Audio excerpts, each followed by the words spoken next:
প্রিয় ছাত্রছাত্রী ভাই ও বোনেরা, আজকে আমরা যে ক্লাসটা করতে চলছি সেটা হচ্ছে নবম শ্রেণীর বাস্তব সংখ্যার যে চ্যাপ্টারটি রয়েছে। এই বাস্তব সংখ্যার চ্যাপ্টারটি সম্পর্কে তোমরা হয়তো ইতিমধ্যেই ভয় ভীতির মধ্য দিয়ে বলছো যে বাস্তব সংখ্যা আসলে কি, সংখ্যাগুলোকে আমরা কিভাবে ভাগ করব, সেই বিষয়গুলোকে আমি একেবারেই ক্লিয়ার করার চেষ্টা করছি। তাই তোমরা কি করবে, ভিডিওটি প্রথম থেকে শেষ পর্যন্ত ভালো করে শুনলেই আশা করি তোমরা বুঝতে পারবে। তো আজকে যে বিষয়টা আলোচনা করব, বাস্তব সংখ্যা কাকে বলে এবং বাস্তব সংখ্যার উদাহরণগুলো কি কি, সেই সঙ্গে বাস্তব সংখ্যার প্রকারভেদগুলো কি কি, অখণ্ড সংখ্যা কি, স্বাভাবিক সংখ্যা কি, সেই বিষয়গুলো অবশ্যই আমরা পড়ার চেষ্টা করব। তোমরা নিশ্চয়ই বোর্ডের দিকে লক্ষ্য করতে পারছো, এই মুহূর্তে বাস্তব সংখ্যা সম্পর্কে বলা রয়েছে। বাস্তব সংখ্যার ইংরেজি হচ্ছে রিয়াল নাম্বারস। তো যে সকল সংখ্যাগুলোকে আমরা সাধারণত সংখ্যা রেখায় স্থাপন করতে পারি, সেটা মূলদ হতে পারে, অমূলদ হতে পারে, যে কোনো ভগ্নাংশ হতে পারে, দশমিকের যে কোনো সংখ্যা হতে পারে। মোট কথা, আমরা যে সংখ্যাগুলোকে একটি সংখ্যা রেখায় স্থাপন করতে পারবো সেই সংখ্যাগুলি হচ্ছে বাস্তব নাম্বার বা বাস্তব সংখ্যা, যেটাকে আমরা ইংরেজিতে বলি রিয়াল নাম্বারস।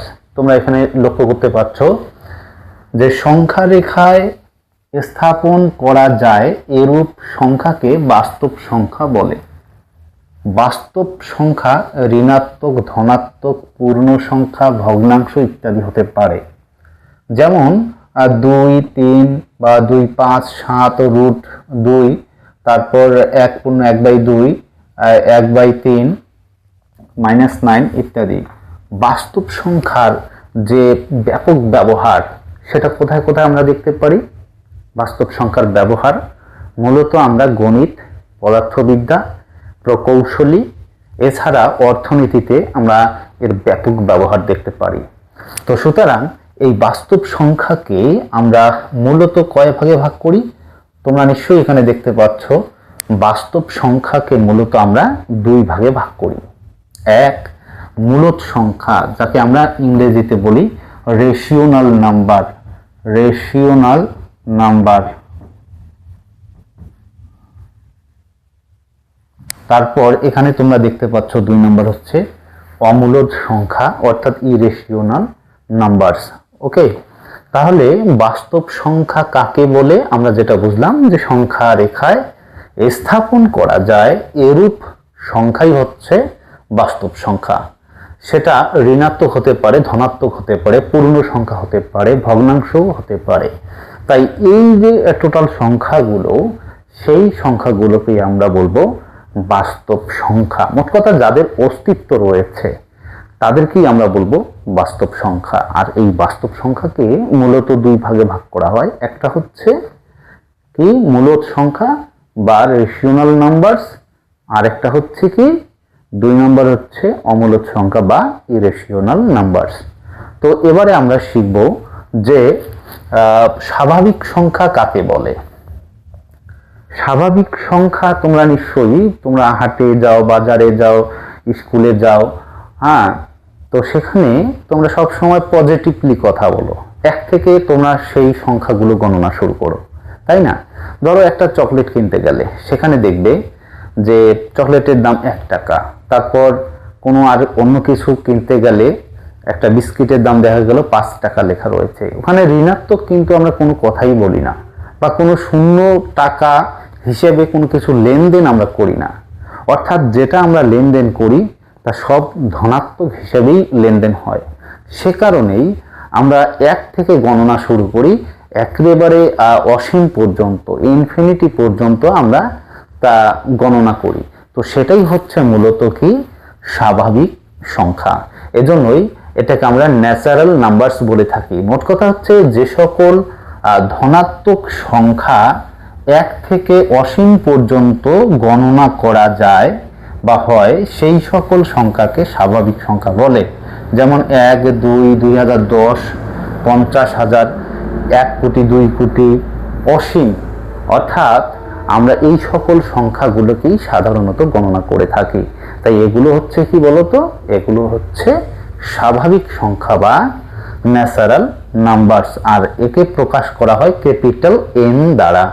ঠিক আছে, তারপর আমরা পড়ব অখণ্ড সংখ্যা। অখণ্ড সংখ্যা কাকে বলে বা ইন্টিজার নাম্বারস কাকে বলে? যে সকল সংখ্যা মূলত দশমিক বা ভগ্নাংশ হবে না। কি বললাম? যে সকল সংখ্যা মূলত দশমিক বা ভগ্নাংশ হবে না, যেখানে ধনাত্মক ঋণাত্মক সেই সঙ্গে শূন্যকে গণনা করা হবে। আবারও বিষয়টা বলছি, তোমরা ভালো করে মনে রাখবে। যে সকল সংখ্যা ধনাত্মক ঋণাত্মক শূন্য এগুলোর দ্বারাই আমরা গণনা করব, কিন্তু সেখানে দশমিক বা ভগ্নাংশ আকারে কোনো সংখ্যাকে আমরা বলবো না, সেই সকল সংখ্যাকেই আমরা বলবো অখণ্ড সংখ্যা। তাহলে আবারও বলে দিচ্ছি যে অখণ্ড সংখ্যা কাকে বলে?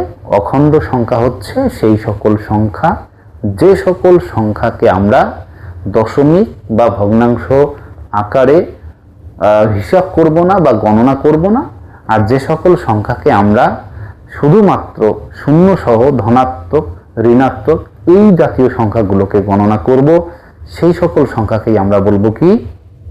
অখণ্ড সংখ্যা। তাহলে একবার প্রথম থেকে ভালো করে মনে করার চেষ্টা করি, বোর্ডের দিকে তাকাও। বাস্তব সংখ্যা কাকে বলে? Real numbers. সংখ্যা রেখায় স্থাপন করা যায় এরূপ সংখ্যাকে বাস্তব সংখ্যা বলে। বাস্তব সংখ্যা সেটা ঋণাত্মক ধনাত্মক পূর্ণ সংখ্যা ভগ্নাংশ ইত্যাদি হতে পারে, যেমন 2, 5, 7, √2, তারপর এক সমস্ত 1/2, 1/3, তারপর -9 ইত্যাদি। বাস্তব সংখ্যা গণিত, পদার্থবিদ্যা, অর্থনীতিতে ব্যাপকভাবে ব্যবহৃত হয়। তারপর বাস্তব সংখ্যাকে মূলত আমরা দুই ভাগে ভাগ করি, যেমন তোমরা নিশ্চয়ই জানো 1, 2, তারপর √3, √5 ইত্যাদি। তো সেই বাস্তব সংখ্যাকে আমরা দুই ভাগে ভাগ করি, যথা মূলদ সংখ্যা রেশিওনাল নাম্বারস আর অমূলদ সংখ্যা হচ্ছে ইরেশিওনাল নাম্বারস। সুতরাং আমরা বাস্তব সংখ্যা সম্পর্কে বুঝলাম। এই মূলদ সংখ্যা এবং অমূলদ সংখ্যার মধ্যে আবার ভাগ রয়েছে, সেগুলো আমরা ধীরে ধীরে পড়ব। তারপর স্বাভাবিক সংখ্যা কাকে বলে? Natural numbers. যে সকল ধনাত্মক সংখ্যাকে 1 থেকে অসীম পর্যন্ত গণনা করা হয়, সেই সকল সংখ্যাকে স্বাভাবিক সংখ্যা বলে, যেমন 1, 2, 2010, 50,000 ইত্যাদি। অখণ্ড সংখ্যা কাকে বলে বা ইন্টিজার নাম্বারস কাকে বলে? দশমিক এবং ভগ্নাংশ ব্যতীত যে সকল ধনাত্মক এবং ঋণাত্মক সেই সঙ্গে শূন্যকে গণনা করি তাদের অখণ্ড সংখ্যা বলে, যেমন -3, -2, তারপর হচ্ছে -1, 0, 1, 2, 3 অসীম পর্যন্ত যে গণনা করা হয় সেগুলি হচ্ছে অখণ্ড সংখ্যা। তো আজকের সব থেকে গুরুত্বপূর্ণ দুটি বিষয় আমরা শিখতে চলছি, সেটি হচ্ছে মূলদ সংখ্যা এবং অমূলদ সংখ্যা। তো মূলদ সংখ্যা কাকে বলে এবং অমূলদ সংখ্যা কাকে বলে? তো এখানে তোমরা লক্ষ্য করো মূলদ সংখ্যা আসলে কি।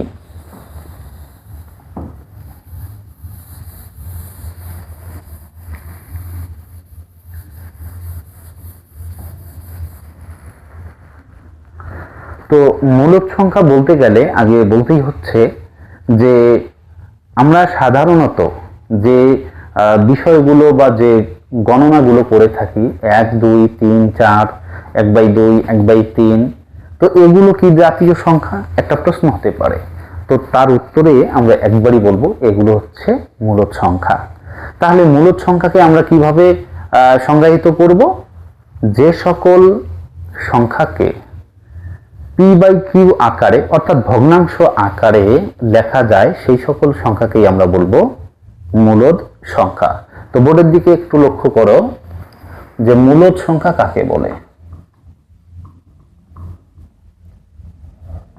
মূলদ সংখ্যা, মূলদ সংখ্যা। তো মূলদ সংখ্যার ইংরেজিটা হচ্ছে কি? রেশিওনাল নাম্বারস। রেশিওনাল নাম্বারস। তাহলে রেশিওনাল নাম্বারস কাকে বলে? যে সকল সংখ্যাকে পি বাই কিউ আকারে লেখা যায় যেখানে কিউ নট ইকুয়ালস টু 0 তাদের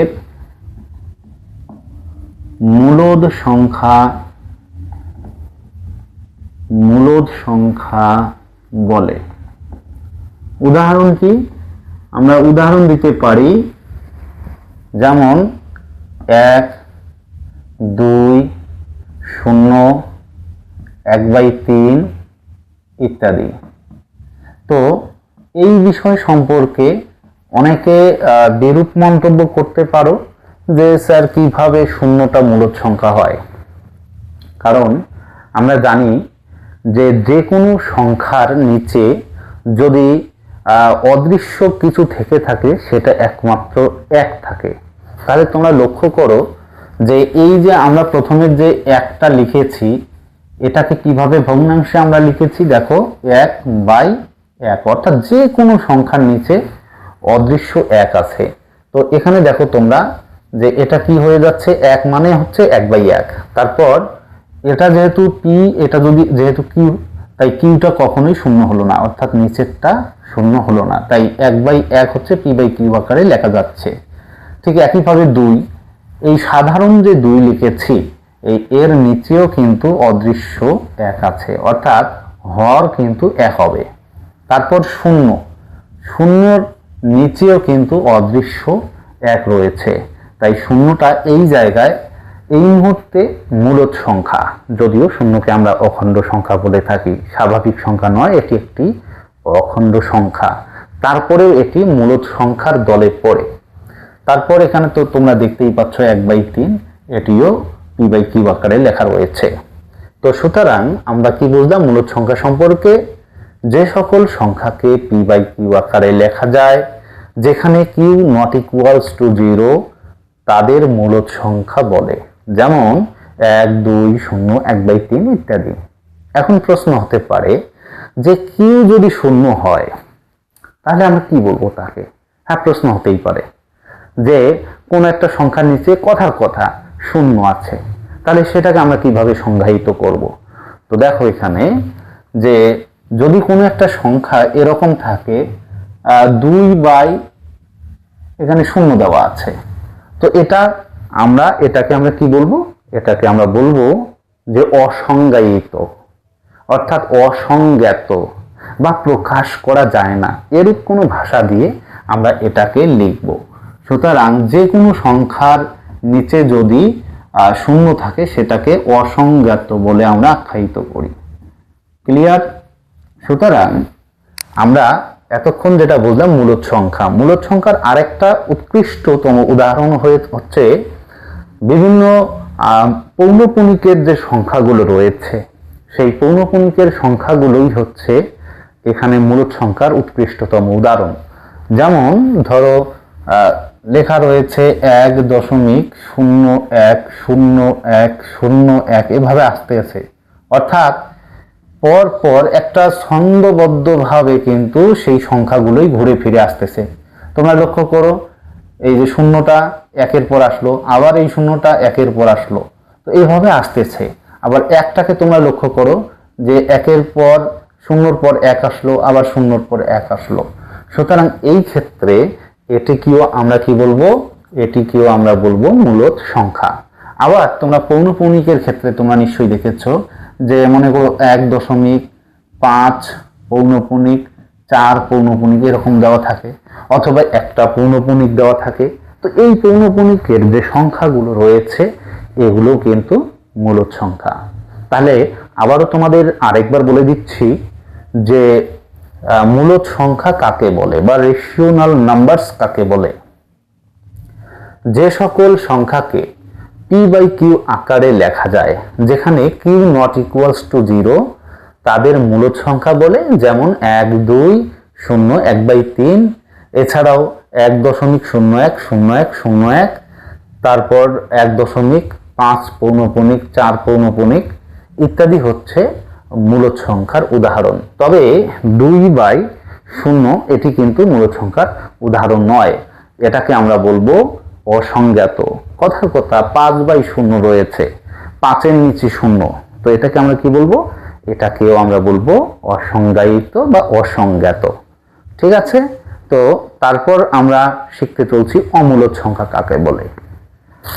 তো তোমাদের অমূলদ সংখ্যা শেখার ক্ষেত্রে যেটা বলতে হচ্ছে যে ঠিক এই যে মূলদ সংখ্যাটা রয়েছে তোমরা দেখতে পাচ্ছ, এই মূলদ সংখ্যার বিপরীত তোমরা কিন্তু বলতে পারো যে অমূলদ সংখ্যা। একেবারে বিপরীত বলাটা ভুল হবে, কিন্তু কিছুটা হলেও তার বিপরীত।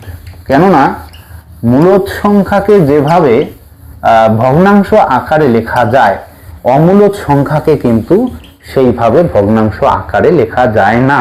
তাহলে আমরা কি বুঝলাম যে অমূলদ সংখ্যা কাকে বলে? অমূলদ সংখ্যা হচ্ছে যে সকল সংখ্যাকে ভগ্নাংশ আকারে লেখা যায় না, অর্থাৎ p/q আকারে লেখা যায় না, সেই সকল সংখ্যাকেই আমরা বলবো অমূলদ সংখ্যা। তো বোর্ডের দিকে একটু লক্ষ্য রাখো যে অমূলদ সংখ্যা আসলে কি? অমূলদ সংখ্যা ইরেশনাল নাম্বার, তো ইংরেজিটা লিখলাম না, তো তোমরা লিখবে বা ভালোভাবে মনে রাখবে যে সকল সংখ্যাকে p/q অর্থাৎ ভগ্নাংশ আকারে লেখা যায় না তাদের আমরা কি বলবো বলো তো? অমূলদ সংখ্যা বলবো। অমূলদ সংখ্যা বলবো, ঠিক আছে? অর্থাৎ অমূলদ সংখ্যা বলে যে সকল সংখ্যাকে p/q আকারে লেখা যায় না তাদের অমূলদ সংখ্যা বলে। যেমন √2, √3, √9। এই √9তে কিন্তু রুট থাকলেই যে সবগুলোই অমূলদ হবে তেমনটা নয়। কেননা এই √9 যেটা দেখতে পাচ্ছ, এটাকে যদি বর্গমূল করি তাহলে শুধুমাত্র আমরা কি পাবো? +-3 পাবো। তাই এটা একটা বাস্তব সংখ্যায় রূপান্তরিত হয়ে যাচ্ছে। তাই যেহেতু এই সংখ্যাকে আমরা গণনা করতে পারি বা ভগ্নাংশ আকারে লিখতে পারি, তাই এই √9টা কিন্তু এখানে মূলদ সংখ্যা হচ্ছে না, অর্থাৎ বর্গমূল করা যায় এরূপ সংখ্যা হবে না, শুধুমাত্র বর্গমূল আকারে যে সমস্ত সংখ্যা রয়েছে। তাহলে √5 এটা হচ্ছে কি? অমূলদ সংখ্যা। তারপর তোমরা এখানে ভালোভাবে লক্ষ্য করো 1.001 তারপর 0.0001, তো এটিও কি? অমূলদ সংখ্যার একটা উদাহরণ। কেননা হয়তোবা সিকোয়েন্স আছে ঠিকই, কিন্তু সিকোয়েন্সের যে বিস্তার সেটা ধীরে ধীরে বৃদ্ধি পেয়েছে।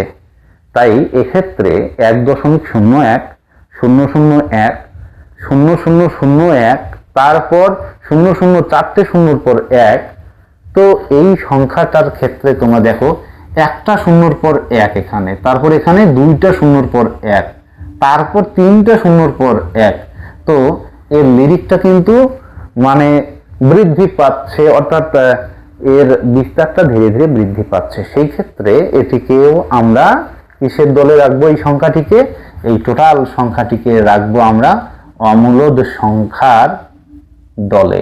ওকে, তাহলে অমূলদ সংখ্যার আরো একটা উদাহরণ রয়েছে। তোমরা এখানে লক্ষ্য করো যে মনে করো 2.5793521, এখানে কারো সঙ্গে কিন্তু কারো মিল এখানে থাকলেও কিন্তু লিরিক অনুযায়ী আসেনি, সে কারণেই এই সংখ্যাটিও কিন্তু অমূলদ সংখ্যার উদাহরণ। তাহলে আরেকবার তোমাদের বুঝিয়ে বলছি, তোমরা এখানে লক্ষ্য করো যে মূলদ সংখ্যা আর অমূলদ সংখ্যার মধ্যে কোথায় কোথায় আমরা বিস্তর পার্থক্য পেয়েছি। এখানে তোমরা দেখতে পাচ্ছ মূলদ সংখ্যা হচ্ছে যে সকল সংখ্যাকে p/q আকারে লেখা যায়, যেখানে q নট ইকুয়ালস টু 0 তাদের মূলদ সংখ্যা বলে। উদাহরণ দেওয়া রয়েছে 1 2 0 1/3 1.010101 এছাড়াও 1.5 পৌনঃপুনিক 4 পৌনঃপুনিক ইত্যাদি। তো অমূলদ সংখ্যা কাকে বলে? যে সকল সংখ্যাকে p/q আকারে লেখা যায় না তাদের অমূলদ সংখ্যা বলে। √2 √3 তারপর হচ্ছে √5 তারপর 1.01 001 0001 তারপর 4টা 01 তারপর আমরা যে উদাহরণটা দেখতে পাচ্ছি 2.5793521। তো এগুলো হচ্ছে অমূলদ সংখ্যার উদাহরণ। তো এই বিষয় সম্পর্কে এই বাস্তব সংখ্যার যে চ্যাপ্টার, এই চ্যাপ্টারটাকে আমাদের ভালোভাবে জানতে হবে। আমরা অবশ্যই এর পরবর্তীতে এই বাস্তব সংখ্যার যে বাকি বিষয়গুলো রয়েছে এবং বাস্তব সংখ্যাকে তোমরা খুব কম সময়ে কিভাবে বুঝতে পারবে তার একটা চার্টও দেওয়া হবে এবং দলগুলোও দেওয়া হবে। তো অবশ্যই পরবর্তী যে ভিডিওটা রয়েছে সেটা তোমরা লক্ষ্য করবে। তো আজকে যে বিষয়গুলো পড়ানো হলো সেগুলো একটু বারবার মনে করার চেষ্টা করো, আশা করি তোমরা ভালোভাবে বুঝতে পারবে। ধন্যবাদ।